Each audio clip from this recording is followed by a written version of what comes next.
afternoon, everyone.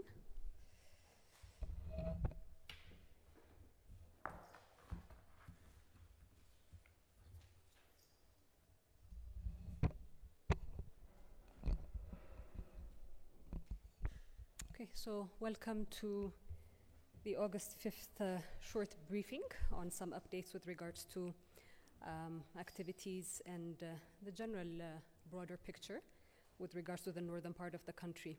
So on the latest humanitarian activities in the northern part of the country, as of yesterday, August 4th, 157 trucks of humanitarian assistance have entered the Tigray region, and these have also reached Mekelle. These trucks contain food and non-food items with the assistance of humanitarian actors like the World Food Programme, other UN agencies, and also international organizations that are working on humanitarian issues in the region. So the work on the part of the government side to enable a secure passage for humanitarian assistance continues, and the passage of these trucks and their en route into Mekelle has been also confirmed by the WFP side, I'm sure, as you have seen yesterday. Despite these efforts, though, there are still deliberate efforts to manipulate the international community into thinking that the support provisions put into place by the government to support the delivery of aid into the region are ineffective, and that other less accountable and less controlled means of delivering aid are required. So this is part of the narrative that is being exploited. However, that cannot happen, as I had also shared before with you that clear guidelines and protocols have been put in place as part of the government security measures that every stakeholder needs to adhere to when delivering humanitarian assistance into the region. So part of this narrative skewing is somehow becoming apparent as part of the TPLF nature, and it's important to go back to revisiting it because I don't think enough partners really do understand the threat that has been confronted by the government of Ethiopia and the Ethiopian people at large. So the noise being amplified by the TPLF is with regards to humanitarian assistance, and this narrative of blockage of aid is trying to bypass these protocols and guidelines that have been already put into place for security measures. In the past week, we have seen the continued bravado of the terrorist TPLF's leadership on some media outlets attempting to discredit the leadership of the government as well as the efforts that have been made. Aided by their digital foot soldiers and operatives, they have continuously skewed the narrative, posturing as righteous defenders of the people of Tigray in whose name they continue to trade. At one moment, there is a dilly-dallying between victim and victor identity. And this victor and victim identity has been their go-to strategy in attempts to accuse the administration of everything under the sun. But history does not forget, and in time the truth will continue to unveil itself to those that are momentarily taken by TPLF's propaganda. This is not new to a lot of the correspondents in this room, but I guess it's still important to reiterate that between 2005 and 2018, the people of Ethiopia made it clear that enough was enough following the TPLF's 27 years of atrocious human rights violations, disappearances, killings, forced displacements, violent crackdown on opposition, choking of democratic prospects for the country, embezzlements out of proportion, and a divide and rule approach which institutionalized ethnic profiling. So this heavy-handed and bloody approach characterized the way this organization ruled and before it was ousted, giving the fake semblance of stability and peace that it thought that it had brought. In this period, it had laid down deep networks domestically and internationally, which it continues to play like a ventriloquist towards its own destructive ambitions. So playing the unconquerable victor when it suits the international audience, and then playing the downtrodden victim again, playing into international sentiments, values, and principles is the characteristic of this terrorist organization. And I hope that the international community at this juncture will begin to wake up and see this organization for what it is, a terrorist organization that has hijacked the well-being of the people of Tigray as a means to its vicious goals. If truly TPLF was for the people of Tigray, then the millions of Tigrayans it has kept suspended for 27 years in food handouts while it overfed itself would not have continued being safety net recipients. So even though there are some who refuse to acknowledge the Ethiopian people's designation of TPLF as a terrorist organization. And the reason that I say the Ethiopian People's Designation is because it went through a constitutional process through the House of People's Representatives endorsing this designation. It has continued to show its nature and actions commensurate with such a designation. It has assassinated, abducted, wounded members of the Tigray Provisional Administration and looted their properties. In fact, most of you would be aware that last week some members of the Provisional Administration and family members of the deceased as well as abducted were out in the streets of Addis last week to share their pain, as this is not an issue that is often paid attention to and taken up. But these are civil servants who took the risk, who gambled on their lives to serve the people of Tigray within the region. This terrorist organization also continues to aggressively terrorize people within the Amhara and Afar regions, entering through obscure routes and routes that are not considered as main passageways. As a result, they have displaced more than 300,000 people in both regions as part of this belligerent encroachment. Again, together with their operatives, they have orchestrated economic sabotage through which there has been a hoarding of iron estimated by the federal police to be worth 5 billion. And they continue to use their operatives abroad to disseminate false propaganda online, attempting to incite fear about the country while influencing ill-informed policymakers with a distorted narrative. So these are some of the manifestations of terrorism, and we would be hard-pressed for other definitions if this is not considered by the international community as comprising terrorist acts. In fact, the US Department of Homeland Security, in its own policy memorandum dated June 15, 2014, you can actually look it up, had stated, and I open quote, the TPLF qualifies as a Tier 3 terrorist organization under INA Section 212 on the basis of its violent activities before it became part of the ruling coalition and the government of Ethiopia in May 1991, close quote. And true to this nature, today the same organization has continued in its inherent behavior of terrorism. So against this backdrop and the challenges that the government is confronted with a refusal by some members of the international community to call a spade, the lengths that the government has gone to support the people of Tigray are wide and far-reaching. We've shared before the efforts made by this administration to address the needs within the region after the TPLF treasonously attacked the Northern Command of the Defense Forces in November 2020.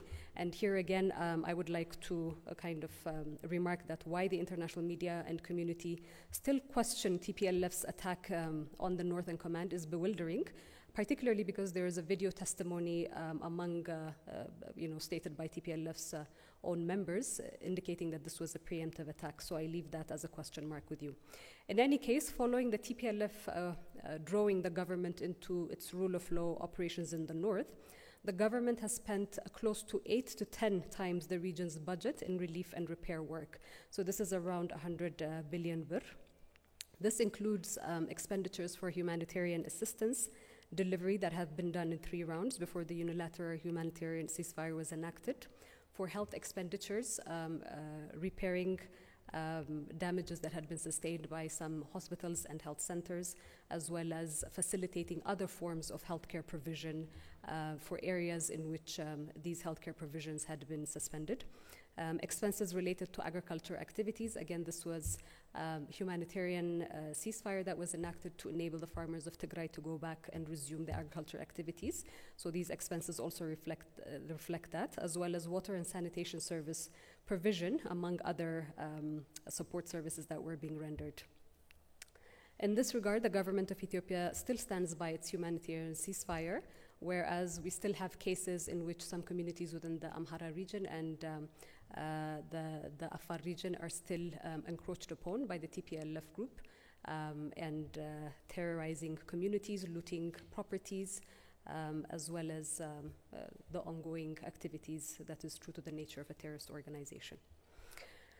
Having given you this backdrop, there are some problematic framings that have emerged more prominently over the past week that also need to be addressed. And in a way, these framings are also wrongfully directed at the government. Some of these include, for example, a very bewildering public statement made one day ago referring to the situation in the north as the government's, open quote, the government's brutal campaign against the people of Tigray, close quote. So for those that know and aspire to understand Ethiopia, that understand the people-centered policy of this administration embarked upon in the past 3 years with the reforms journey, and for those that are open to moving away from very preconceived notions of what African leaders and countries are like, such statements would not have been made just matter-of-factly, because it would require understanding the nuances and a bit of an in-depth understanding. It is regrettable that African nations such as Ethiopia, and particularly Ethiopia, with more than 3,000 years of a rich history, culture, and diverse people that have stood the test of time, and with a democratically elected government, is portrayed in such simplistic terms and with erroneous information as a catalyst for these kind of statements. However, it's important to articulate that if Twitter hashtags continue to be the basis of intelligence that key policymakers globally defer to in order to understand a people and a nation, then one needs to take, to look at a very truthful example of what has transpired with regards to the fake Humera massacre that has been trending by TPLF operatives for the past 2 weeks now. Our media monitoring flagged this trend on July 22, and you would know that the information outlet for the media group that has been dealing with the rule of law operations over the past 9 months had alerted a notice saying that this fake massacre in the making is underway, and it is being perpetrated or purported by digital online activists under a fake hashtag that had been trending. So after that indication from this group or the media outlet, we saw that there was a subsiding component to this trending hashtag. However, just last week again, it was revived, or a few days ago, with deplorable images that were being disseminated online, and Twitter concerns being shared by officials with botched testimonies by TPLF operatives given to international media to pepper the reporting as well. The other problematic framing which is being concocted is that the Tigray region is under a siege or a blockade by the government. And this framing is also why the TPLF waged a confrontation on the Afar entry point for humanitarian assistance. And this has been done to give the impression that the government is blocking humanitarian assistance throughout that route, thereby facilitating the demands for the opening up of other routes that in a way would be treated as a no man's land and entry point. Fortunately, as a sovereign nation, the Ethiopian government determines which route is more suitable to deliver its responsibility of humanitarian assistance.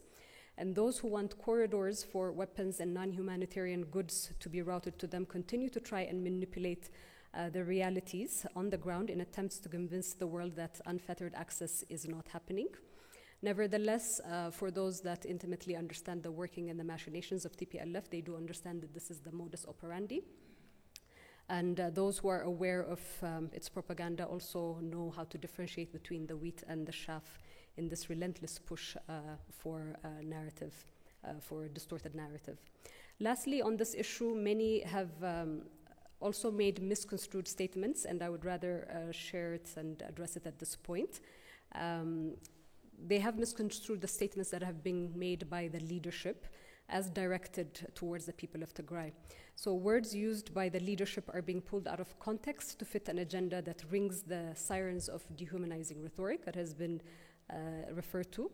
And it's very clear to those that read these statements and to those that push the alarm that such statements are directed at the TPLF organization as a terrorist organization rather than the people of Tigray.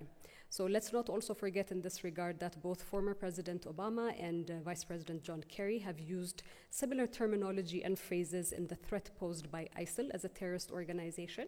So these references that are being made or that are being skewed to refer to the people of Tigray is an erroneous approach, and it's the propaganda element of the TPLF wing, but they are being directed towards the organization as a terrorist organization designated within a constitutional process.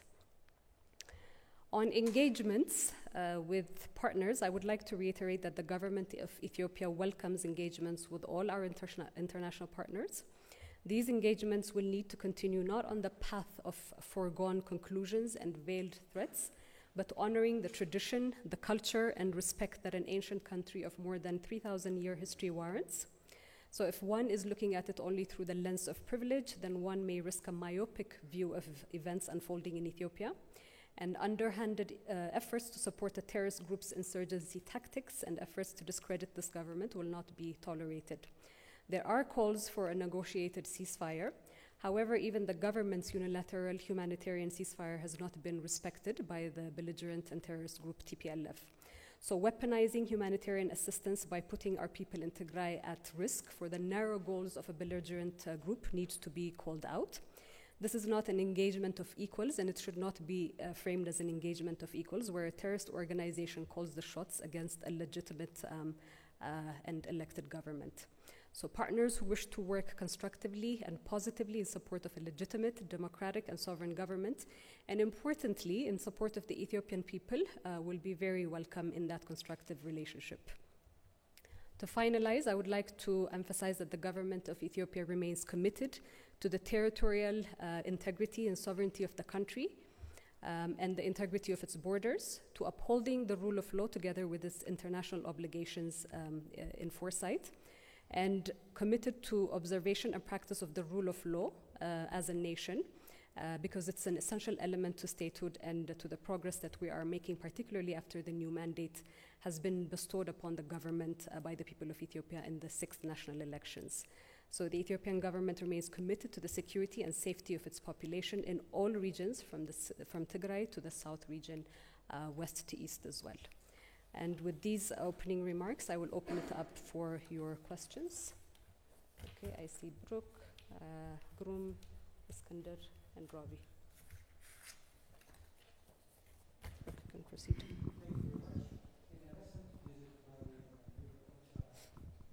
I think maybe you could wait for a microphone to come to you.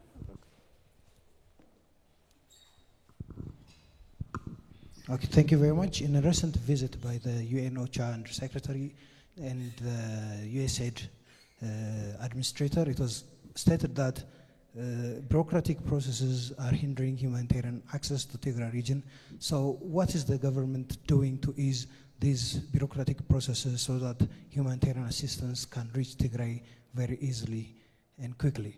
And the other point is probably the humanitarian ceasefire was one reason for the declaration of humanitarian ceasefire in Tigray was to allow the people of Tigray to conduct their agricultural activities peacefully.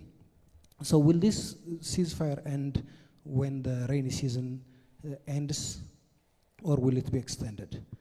And probably the last point is that the international community has been calling for negotiation between the TPLF and the Ethiopian government so that peace can come to this country.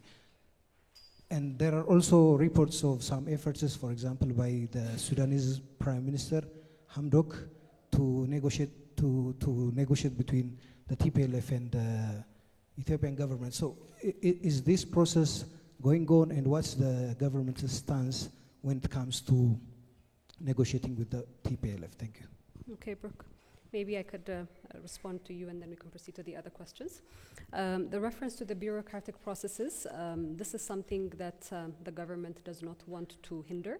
Humanitarian assistance is not an obligation of international partners only. It's timely responsibility of the government, and the government takes this particularly seriously. Nobody has familiarity with conflict. Nobody has familiarity with encroachment by belligerent groups. So these systems and processes are being put in place live while these encroachments and these belligerent activities are being spearheaded by a terrorist organization. So these bureaucratic processes that are being referred to are security measures that are being put in place to safeguard the state, to safeguard its citizens as well. So there is a lot of trucks that are coming through, and the measures that need to be taken to ensure that they are aligning to the protocols and the security, the transportation protocols that have been established by the government would take due process as well.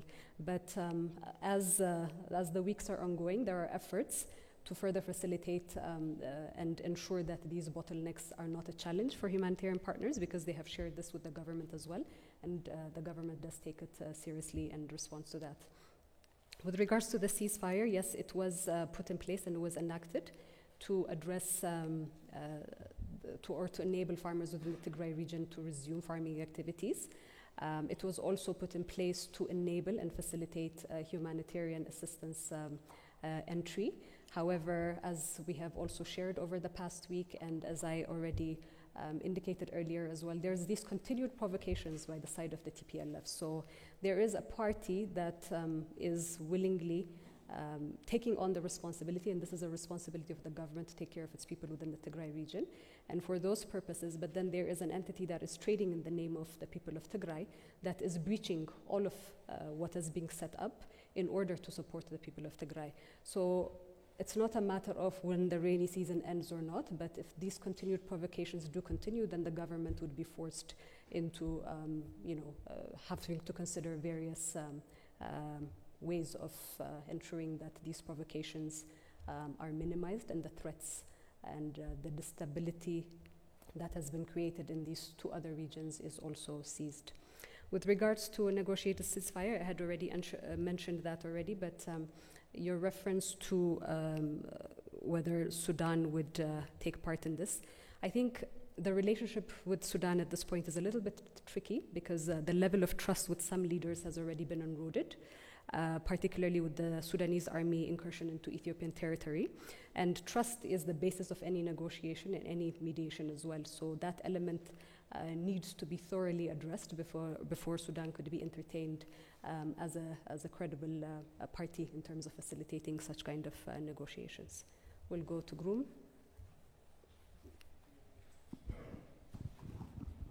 Thank you so much, Groom Jara, CGTN.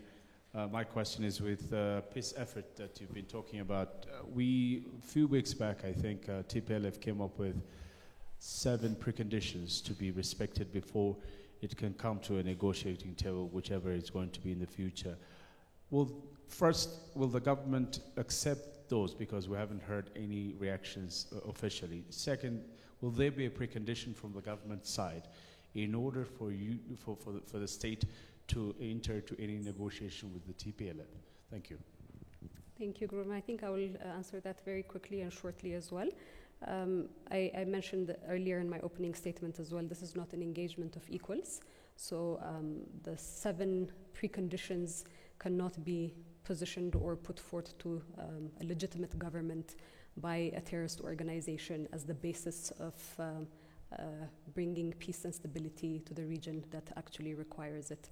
But putting it back in terms of a rhetorical question, is the government did take an initial step of enacting unilateral ceasefire, but this ceasefire has not been accepted on the part of the other party. So I think the first step towards the other elements that you mentioned is first accepting that the unilateral ceasefire has to be in place to facilitate humanitarian assistance into the region and to enable farmers to resume their farming activities. Iskander and then Ravi. Thank you very much. Ethiopian government officials have been tweeting and expressing their strong opposition to what they described as a push to open corridor via Sudan. Can you tell us what they are referring to? I mean, has there been any request from international partners to open a humanitarian corridor through Sudan? One more question.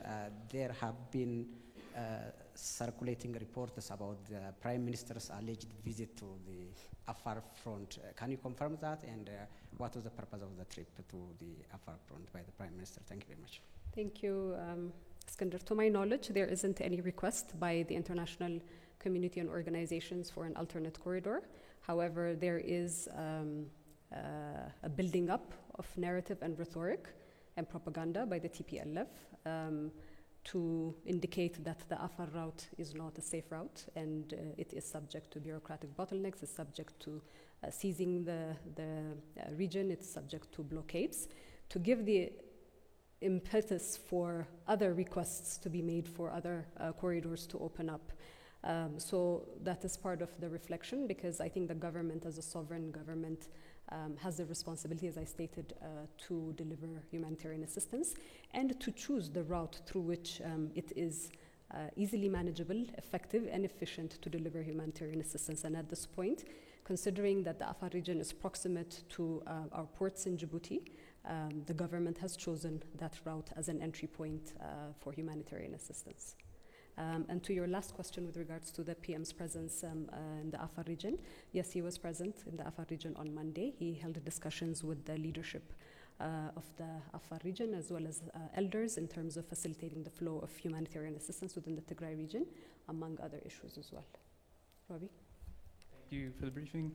I wanted to ask about something that Muferiat, the peace minister, said last night. She said that aid can be significantly scaled up provided the TPLF adheres to the ceasefire call. And I just wanted to ask if that is in fact the federal government's position, that the ceasefire has to be respected by all parties for the humanitarian response to be significantly scaled up.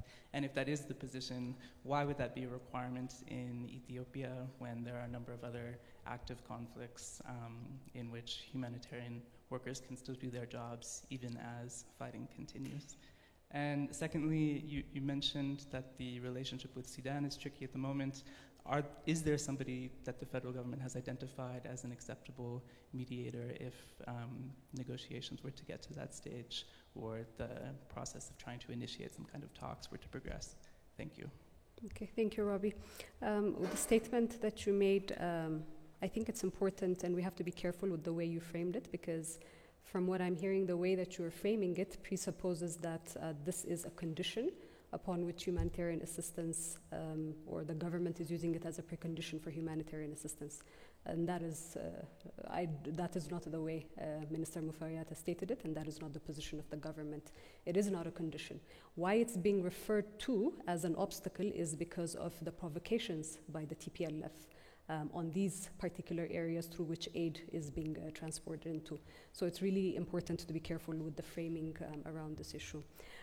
With regards to, has the Ethiopian government identified other intermediaries or middle players? I think Ethiopia, as I was saying, with a country or a heritage of more than 3,000 years, has got its own indigenous institutions, its own reconciliation mechanisms.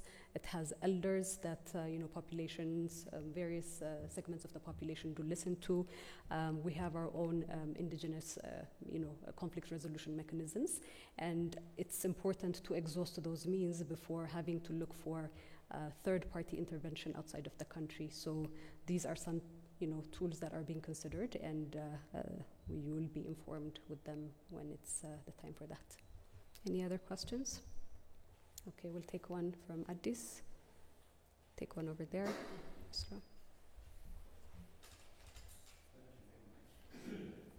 So as talks of this need for dialogue or peace circulates around, TPLF fighters continue their incursions south. Do we have any idea? Do we know the extent of the damage done already on communities in Afar and places in the Amhara region where the incursions have been made by the TPLF? And to what extent such incursions complicate humanitarian efforts by the government and partners? Thank you. Okay, Addis.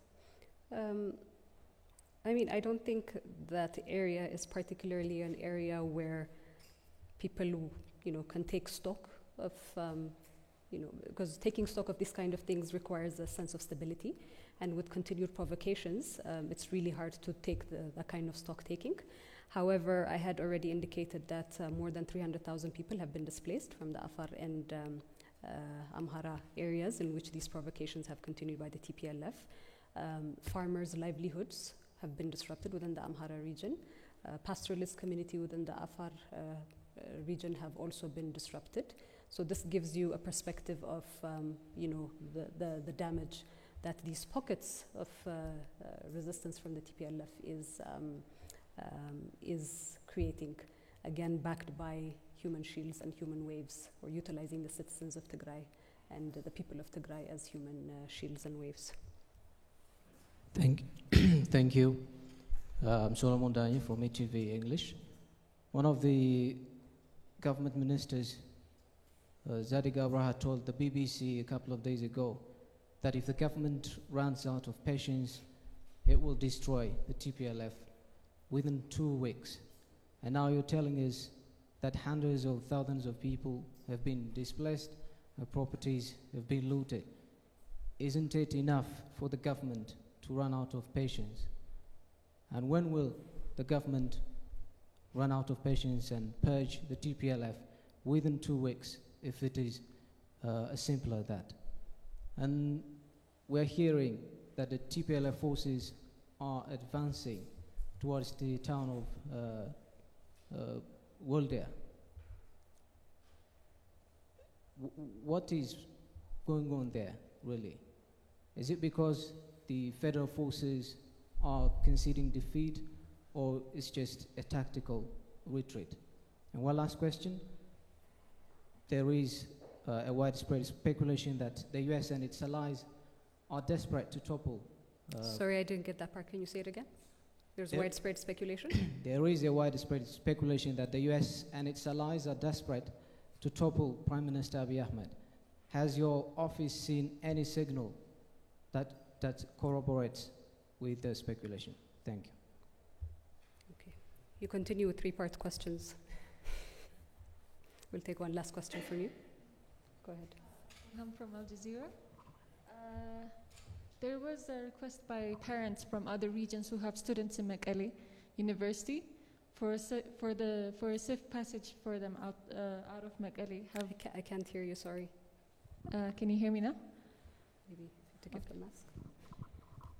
Parents from other regions who have students in Mekelle University have been requesting for their kids to have a safe passage out of Mekelle.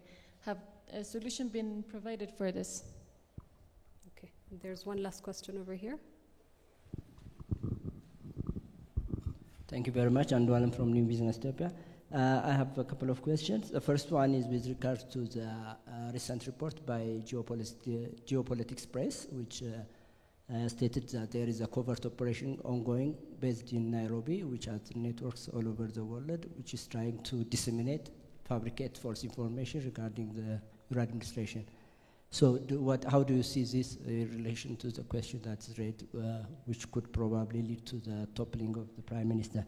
The other is there are 3 aid agencies that are being banned recently for engaging in illegal activities. What's your comment on that? Will there be a discussion to bring them back to their operation? And the other is with regard to the US-Ethiopia relation. There seems to be a growing or mounting pressure from the US side on your government's administration. Do you see any improvement in the near future with this relation, or do you see it deteriorating based on the statements coming from some US officials against your government? Thank you so much. Okay, thank you. I'll go to the first question that had come in, and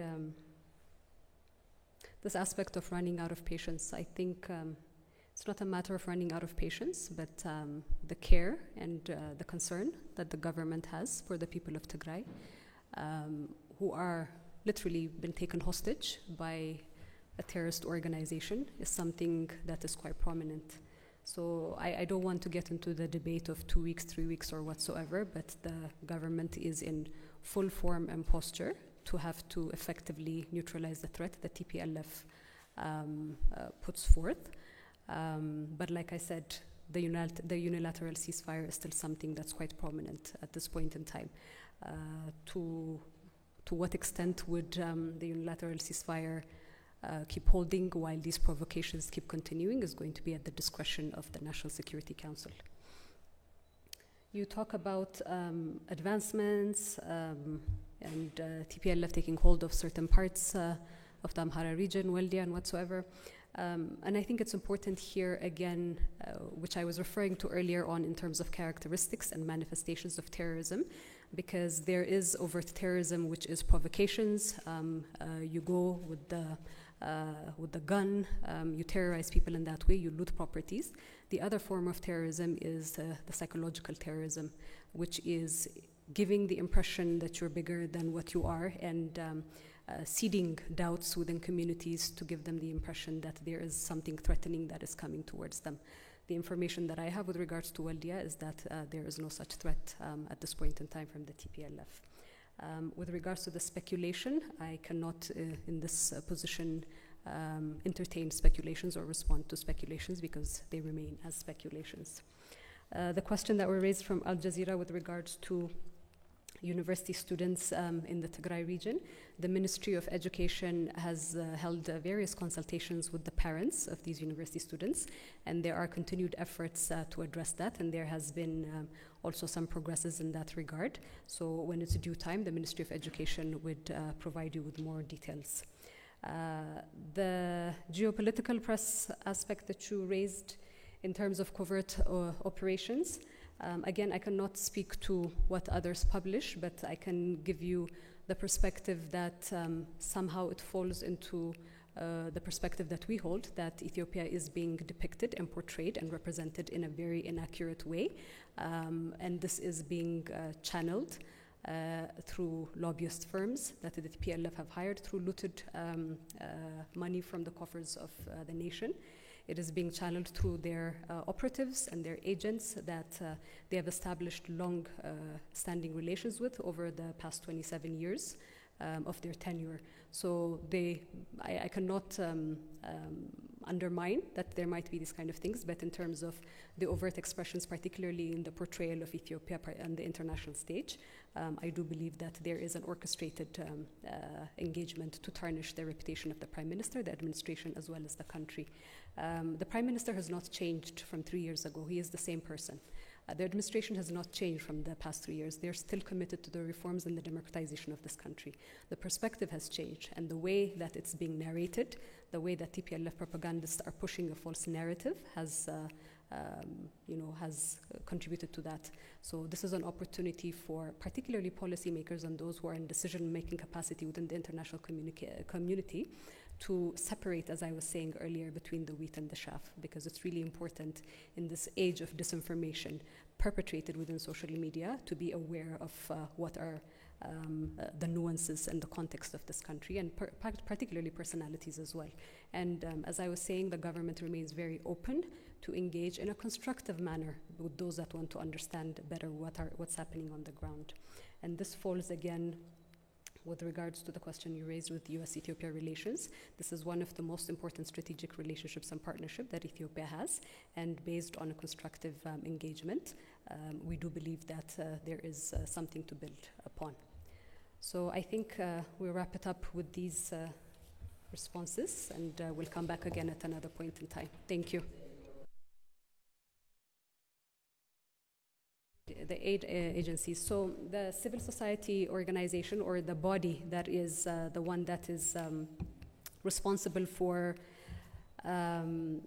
monitoring their activities, has already shared, or through the media fact check has already been issued, what the challenges were, particularly on MSF Holland and the Norwegian Refugee Council. They have been talked to before by the responsible agency.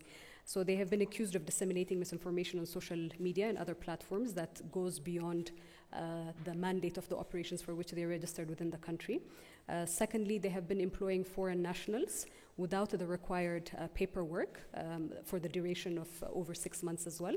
And then thirdly, particularly MSF Holland has been charged with or accused of illegally importing and using satellite radio equipment, which was not authorized by the relevant authority, and this is the Ethiopian Communications Authority. So yes, it might seem, for somebody who's not going in depth at the suspension of these organizations, because this is a suspension subject to review and subject to these organizations taking retroactive measures. But the charity organization had been warning them ahead of time that these were some breaches according to the lands of the law, and because they were not paying attention to these breaches, then the suspension has to be put in effect. And whether it's MSF, whether it's Norwegian Refugee Council, or any other NGO that is operating within this country has to adhere to the laws of the land, because this is not a no man's land. and the perspective of, exceptions to any particular rules should not be expected of an African country because it is African, because these kind of same rules also exist in other parts of the world as well. So these organizations need to adhere to that, and then in consultation with the parent organization as part of the government, they will be able to address whatever issues outstanding for their suspension. Thank you.